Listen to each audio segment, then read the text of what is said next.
नमस्कार दोस्तों, प्रतिबद्ध क्लासेस में आपका स्वागत है। हम लोक सेवा आयोग द्वारा आयोजित सिविल सेवा परीक्षा 2024 तथा असिस्टेंट प्रोफेसर परीक्षा के प्रथम प्रश्न पत्र हेतु लगातार अभ्यास प्रश्नों को प्रस्तुत कर रहे हैं।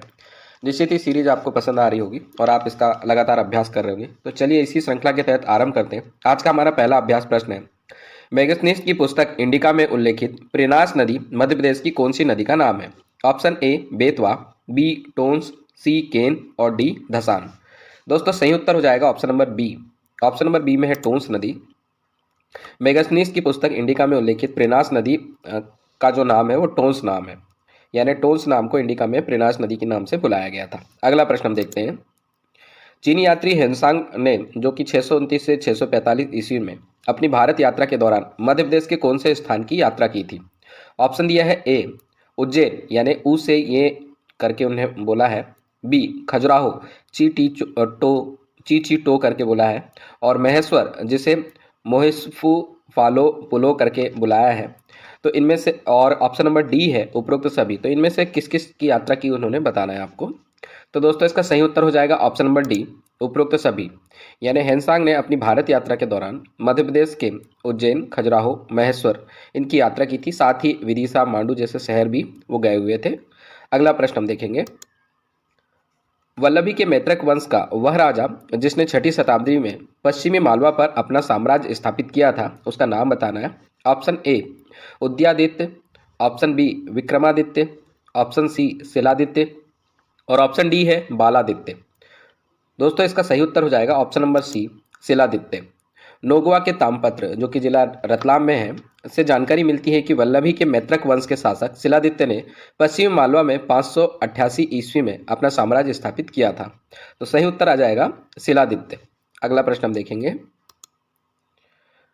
राव बख्तावर सिंह का संबंध किस स्थान से है? Option A Ajmera, B Khandwa, C Mhow, D Neemuch. सही उत्तर हो जाएगा दोस्तों option number A Ajmera. Ram Bakhtawar Singh का संबंध अजमेरा से है। अगला प्रश्न देखेंगे। मध्य प्रदेश में आम जनजाति जिनके लिए गोदना जीवन शैली का अभिन्न हिस्सा है, तो उस जनजाति का नाम आपको बताना है। ऑप्शन ए है गोंड, बी बैगा, सी कीकर और डी भील। दोस्तों इसका सही उत्तर ऑप्शन नंबर बी होगा बैगा। मध्य प्रदेश में बैगा जनजाति के लिए गोदना जीवन शैली का अभिन्न अंग है। अगला प्रश्न देखेंगे। विशेष जनजाति की जनसंख्या में नंबर 1 स्थान पर राज्य है, तो विशेष जनजाति किस राज्य में पाई जाती है आपको बताना है। Option A Rajasthan, B Chhattisgarh, C Madhya Pradesh और डी उत्तराखंड। दोस्तों इसका सही उत्तर हो जाएगा ऑप्शन नंबर सी मध्य प्रदेश। विशेष जनजाति से यहाँ पे रिलेशन है आदिवासी जनजाति। इनकी जनसंख्या में नंबर 1 पर स्थान वाला राज्य जो है वो मध्य प्रदेश है, इसलिए सही उत्तर इसका हो जाएगा ऑप्शन नंबर सी। अगला प्रश्न हम देखेंगे। जनजातियों के जीवन को दिखाने के लिए एक संग्रहालय जो मध्य प्रदेश के खालिस्तान में स्थित है, तो आपको बताना है कि जनजातियों के जीवन को दिखाने वाला एक संग्रहालय मध्य प्रदेश के किस स्थान पर स्थित है। Option A Bhopal, B Indore, C Gwalior, D Ratlam. इसका सही उत्तर होगा दोस्तों ऑप्शन नंबर ए भोपाल। जनजातियों के जीवन को दिखाने के लिए एक संग्रहालय जिसका नाम इंदिरा गांधी मानव संग्रहालय है, ये भोपाल में अवस्थित है। अगला प्रश्न हम देखेंगे। भारत की कुल जनसंख्या में जनजातीय जनसंख्या का प्रतिशत कितना है? ऑप्शन ए में 8.63%, बी 10%, सी 21%, डी 14%। दोस्तों सही उत्तर होगा ऑप्शन नंबर ए 8.63%, यानी भारत की कुल जनसंख्या में जनजातीय जनसंख्या का प्रतिशत 8.63% है। अगला प्रश्न हम देखते हैं। जिला परिषद का प्रधान कौन होता है या इसे क्या कहा जाता है? ऑप्शन ए मेयर, बी अध्यक्ष, सी मुखिया और डी सरपंच। इसका सही उत्तर होगा ऑप्शन नंबर बी अध्यक्ष। जिला परिषद का प्रधान जो होता है उसे अध्यक्ष के नाम से बुलाया जाता है। अगला प्रश्न देखते हैं। मध्य प्रदेश राज्य का ग्रामीण पंचायत प्रशिक्षण संस्थान कहाँ पर स्थित है? Option A Indore, B Bhopal, C Sagar और डी अमरकंटक। सही उत्तर हो जाएगा option number D Amarkantak. Madhya Pradesh राज्य का ग्रामीण पंचायत प्रशिक्षण संस्थान अमरकंटक में स्थित है, जबकि महात्मा गांधी राज्य ग्रामीण विकास संस्थान जबलपुर में स्थित है। तो ये दोनों ही अलग अलग हैं, दोनों का नाम याद रखेंगे। अगला प्रश्न देखेंगे। मध्य प्रदेश में पंचायतों को कितने प्रतिशत आरक्षण का प्रावधान किया जाता है? Option A 33%, B 50%, C 30%, D 27%। इसका सही उत्तर होगा दोस्तों option number B 50%। Madhya Pradesh देश का पहला राज्य है जिसने वर्ष 2007 से पंचायतों में 50% आरक्षण का प्रावधान कर लिया है। अगला प्रश्न देखते हैं। मध्य प्रदेश नगरीय प्रशासन का प्रारंभ किस नगर से हुआ? Option A Indore, B Bhopal, C Jabalpur और डी रीवा। सही उत्तर हो जाएगा option number C Jabalpur. Madhya Pradesh में नगरीय प्रशासन का प्रारंभ जबलपुर से हुआ था। आप सभी जानते हैं 1864 में जबलपुर नगर निगम बनाया गया था और तब से ही मध्य प्रदेश में नगरीय प्रशासन का प्रारंभ कर लिया गया। अगला प्रश्न हम देखेंगे। महालवाड़ी बंदोबस्त किसके द्वारा लागू किया गया? Option A Cornwallis, option B Lord Hastings, C Warren Hastings और डी थॉमस मुनरो। इसका सही उत्तर हो जाएगा option number B Lord Hastings. Lord Hastings द्वारा मध्य प्रांत, आगरा एवं पंजाब के क्षेत्रों में एक नई भू राज व्यवस्था को लागू किया गया जिसे महालवाड़ी व्यवस्था का नाम से जाना जाता है। महाल से तात्पर्य यहाँ गांव से है, किसी पर्टिकुलर गांव को महाल के नाम से बुलाया जाता था। इसके तहत भूमि का कुल 30% सम्मिलित होता था और इस व्यवस्था के अंतर्गत गांव के जो मुखिया होते थे उसके साथ सरकार का लगान वसूली का समझौता किया जाता था। तो महालवाड़ी बंदोबस्त जो लागू की गई थी वो लॉर्ड हेस्टिंग के द्वारा लागू की गई थी। अगला प्रश्न देखेंगे। इंग्लैंड में भारतीय सुधार समिति की स्थापना किसने की? Option A Gadadhar Chattopadhyay, B Dadabhai Naoroji, C Gopal Krishna Gokhale, D Mahadev Govind Ranade. सही उत्तर हो जाएगा option number B Dadabhai Naoroji. England में भारतीय सुधार समिति की स्थापना दादा भाई नरोजी के द्वारा की गई थी। अगला प्रश्न देखेंगे। पूर्वी तट का उत्तरी भाग कहलाता है? Option A Konkan, B Malabar तट, सी उत्तरी सरकार तट, डी कुमार अंतरीप तट। इसका सही उत्तर हो जाएगा दोस्तों ऑप्शन नंबर सी उत्तरी सरकार तट। पूर्वी तटीय मैदान इस क्षेत्र का अपेक्षाकृत थोड़ा चौड़ा है और उत्तर में उड़ीसा से लेकर दक्षिण में कुमारी अंतरीप तक फैला हुआ है। इसे उत्तरी सरकार के नाम से जाना जाता है। इसका जो उत्तरी भाग है उत्तरी सरकार कहलाता है। अगला प्रश्न देखेंगे। नई वन नीति के अनुसार कुल भूमि का कितना प्रतिशत क्षेत्र वन आच्छादित होना चाहिए? ऑप्शन ए 33.3%, बी 35%, सी 50.2% और डी है 15.50%। दोस्तों इसका सही उत्तर हो जाएगा ऑप्शन नंबर ए 33.3%। राष्ट्रीय वन नीति के अनुसार जो है कुल जो आच्छादित भूमि है उसका 33.3% पर वन होना चाहिए, यानी टोटल राज्य की जितनी भूमि है उसमें 33.3% पर वन का आवरण होना चाहिए। अगला प्रश्न देखेंगे। फीफा पुरुष विश्व कप 2022 का 22वां संस्करण का आयोजन कहाँ किया गया था? Option A Argentina, B France, C Qatar और डी ब्राज़ील। दोस्तों इसका सही उत्तर हो जाएगा option number C Qatar. FIFA पुरुष विश्व कप 2022 का 22वें संस्करण का आयोजन कतर में किया गया था। अगला प्रश्न है। सेफ अंडर 19 चैंपियनशिप का 5वां संस्करण 2023 के विजेता रहे हैं? Option A Nepal, option B Maldives, option C Bharat और ऑप्शन डी पाकिस्तान। सही उत्तर होगा option number C Bharat. SAFF under 19 championship का 5वां संस्करण जो 2023 था के विजेता रहे हैं भारत और भारत ने पाकिस्तान को हराकर चैंपियन बना है। अगला प्रश्न हम देखेंगे। क्रिकेट विश्व कप 2023 के विजेता हैं? Option A Australia, B Bharat, C England और डी पाकिस्तान। इसका सही उत्तर हो जाएगा option number A Australia. Cricket विश्व कप 2023 के विजेता ऑस्ट्रेलिया है। इसने भारत को हरा करके क्रिकेट विश्व कप 2023 जीता था। अगला प्रश्न हम देखेंगे।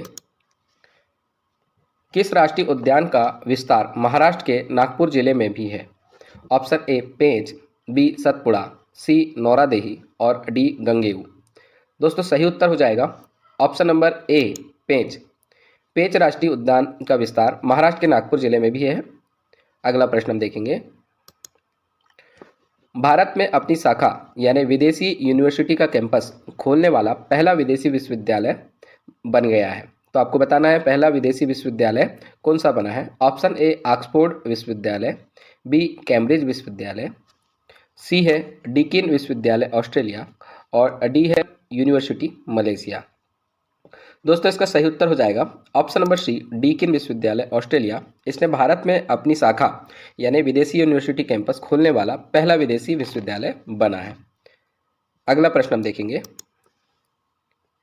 मध्य प्रदेश के 25वीं वर्षगांठ पर किस पक्षी को राज्य पक्षी घोषित किया गया था? ऑप्शन ए जूही बुलबुल, ऑप्शन बी गौरैया, ऑप्शन सी दूधराज या साहे बुलबुल और ऑप्शन डी मोर। दोस्तों इसका सही उत्तर हो जाएगा ऑप्शन नंबर सी, दूधराज। मध्य प्रदेश के 25वीं वर्षगांठ पर दूधराज, जिसे साहे बुलबुल भी कहा जाता है, को मध्य प्रदेश का राज्य पक्षी घोषित किया गया था। अगला प्रश्न देखते हैं, महाराष्ट्र के अहमदनगर जिले को अब किस नाम से जाना जाएगा? Option number A Bajirao Nagar, B Shivaji Nagar, C Ahilyabai Holkar Nagar और डी पेशवाधानी। दोस्तों इसका सही उत्तर हो जाएगा option number C, Ahilyabai Holkar Nagar. Maharashtra के अहमदनगर जिले को अब अहिल्याबाई होलकर नगर के नाम से जाना जाएगा। अगला प्रश्न देखेंगे, सिडनी के हैरिस पार्क का नाम बदलकर रखा गया है, तो हैरिस पार्क को अब क्या नाम से बुलाया जाएगा बताना है। Option A Taj Mahal Bagh, option B little India, option C Bharatvarsh और ऑप्शन नंबर डी हिंदुस्तान के बाग। तो ये भारत के ऊपर ही इनका नाम रखा गया है सिडनी के हैरिस पार्क का। तो आपको बताना है किस नाम से जाना जाएगा। इसका सही उत्तर होगा दोस्तों option number B, little India.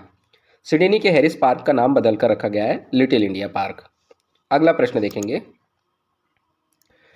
Leicester cricket ground कहाँ स्थित है जिसका नाम सुनील गावस्कर क्रिकेट ग्राउंड कर दिया गया है?